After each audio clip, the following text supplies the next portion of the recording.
বন্ধু আমার কাছে এমন একটা জিনিস আছে না, এই জিনিসটা বাংলাদেশে ওয়ান পিস আছে শুধু আমার কাছে। কি আছে রে বন্ধু, দেখি তো।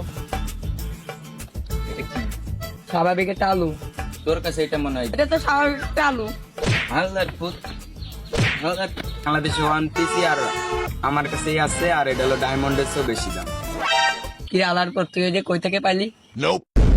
এইটা এমন একটা জিনিস, এটা আনতে যে আমার কত কষ্ট হয়েছে। তো এটা হলো ডাক্তার শের খানের কাছে ছিল, ওর কাছে আর হাই সিকিউরিটি আসলো, ওই ওই জায়গাতে আমি চুরি করে নিয়ে আইছি। শের খান কিরা? শের খান কিটা তাই তো জানতে চাস? শের খান লো ওই 5 বার ফাইভই ফেল করছে, ফাইভও আবার 5 বার ফেল করছে, এই জন্য ওর নাম শের খান হয়েছে। স্যার অনেক দিন তো হয়ে গেল স্যার, কোনো কেস টেস স্যার আমরা পাই না স্যার, কোনো কেস টেস কমপ্লিট করতে পারি না স্যার, কোনো কেস টেস কমপ্লিট দেয় না স্যার। স্যার আমার ফোন আছে স্যার, ফোন আছে। ওই দেখ তো কিটা ফোন দিল।